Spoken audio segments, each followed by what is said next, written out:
भगवानपितं शैलं स्वस्थाने पूर्ववत् प्रभु पश्यतां सर्वभूतानां स्थापयामास लीलया।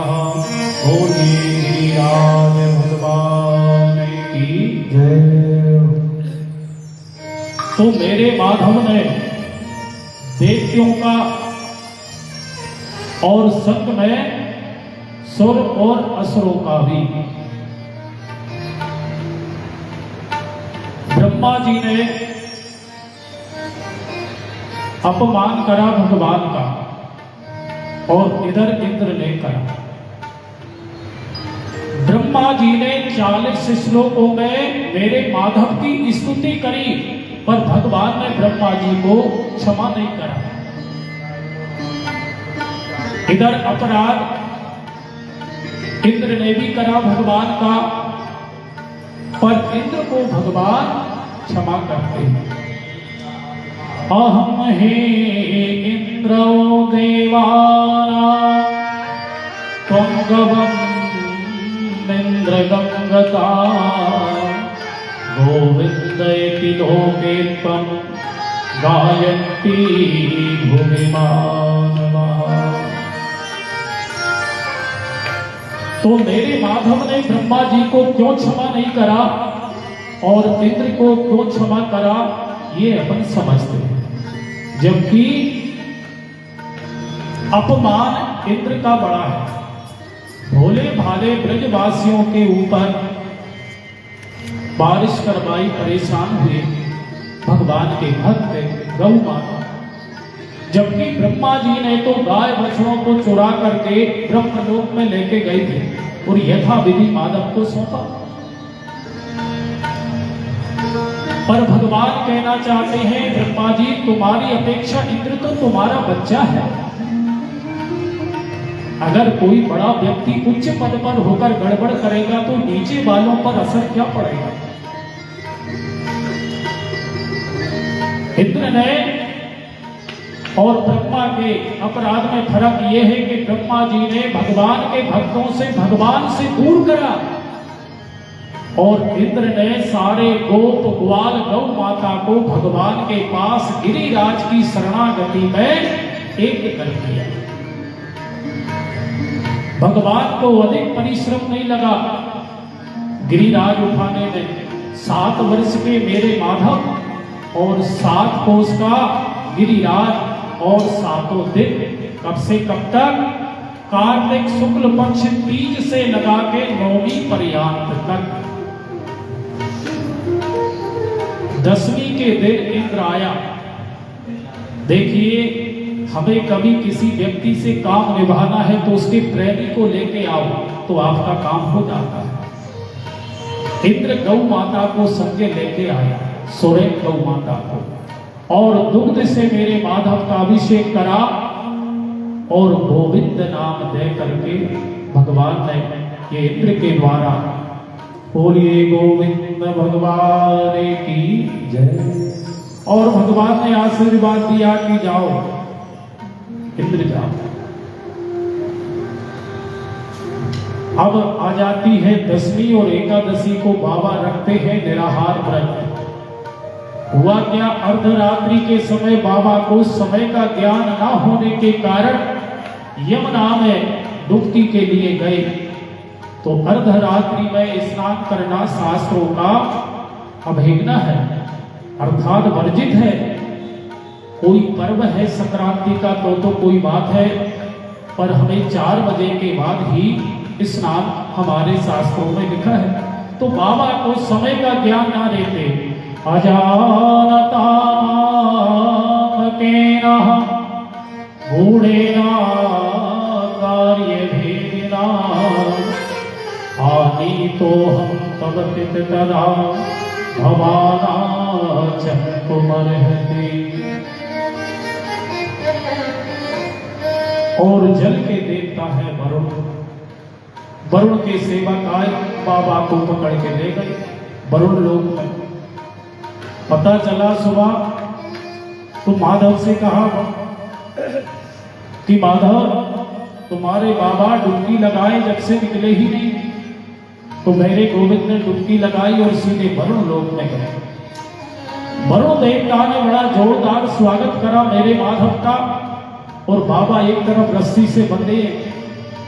बाबा सोच रहे मेरे छोरा के हाथ जोड़ रहे और मुझे इधर बांध के पटका है। और जैसे ही मेरे माधव ने देखा तो वरुण कहने लगा, प्रभु क्षमा करना, ये मेरी बहुत बड़ी गलती हो गई, इनको पता नहीं था और ये लेके आए, प्रभु क्षमा करें, अज्ञानता में ये अपराध हुआ है। तुरंत बाबा को मुक्त करा। हाथ जोड़ने लगे।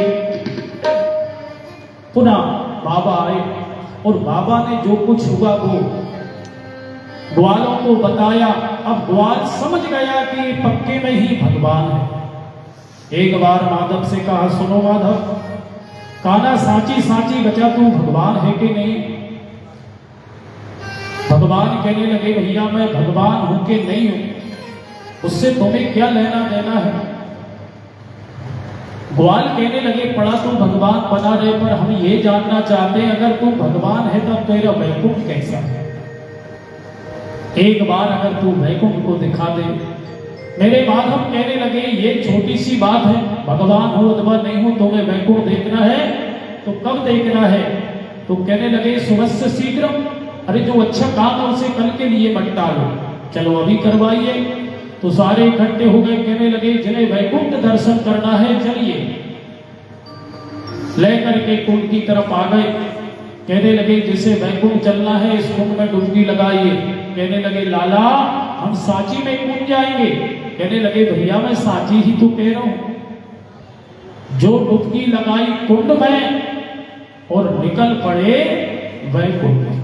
बोलिए वैकुंठनाथ भगवान की जय। जय जय श्री राम।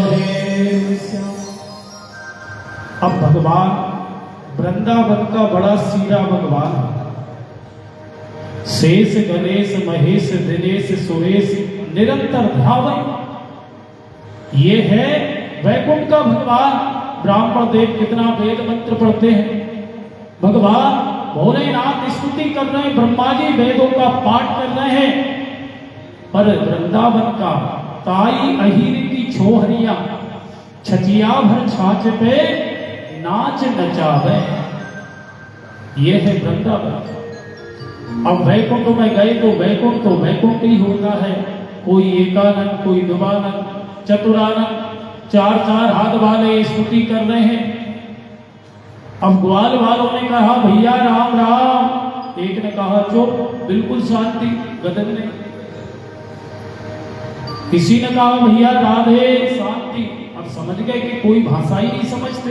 बहुत सी जगह राधे श्याम करते हैं, बहुत सी जगह सीताराम करते हैं, और बहुत से जगह हर हर महादेव करते हैं, और बहुत से लोग आय बाय करते हैं। अपना अपना बुद्धि विवेक है। अब अपने आप में संकोच करने लगे, भैया यहां तो कोई राम राम करने वाला नहीं। एक से पूछा कि भैया हमारा लाला कहां है? चुप। देखा कि हजारों खड़ारी उच्च दिव्य आसन पर माधव जैसा चेहरा लग रहा है। जैसे ही आगे बढ़े रोक दिया, किससे आगे अब कोई नहीं जा सकता। ये भगवान की आखिरी हद है, इससे आगे कोई नहीं जाएगा। अब ग्वाल वाल घबराने लगे, हे भैया कहां गए? ना तो कोई बोलने वाला, आप कितनी भी अच्छी जगह चला जाइए, कोई आपसे बोलने वाला नहीं है, कोई राम श्याम करने वाला नहीं है। तो फिर आप कितनी भी सुख जगह पे या कितनी भी भौतिक सुख सुविधाओं की जगह पे आप पहुंच जाए तो आपका मन लगेगा क्या? आज ग्वाल वाल अपने आप को समझने लगे। कहने लगे, लाला अब तो तू हमें वापस उसी ब्रज भूमंडल पे, जैसे ही ब्रज की याद करी, जिस कुंड में डुबकी लगाई थी उसी कुंड से वापस आ गए। मेरे माधव बंसी बजाते थे। कहने लगे, भैया घूम लिया? कहने लगे, बहुत। तेरे वैकुंठ का तो आनंद अलग है लाला। कैसा लगा? कहने लगे, बहुत अच्छा लगा।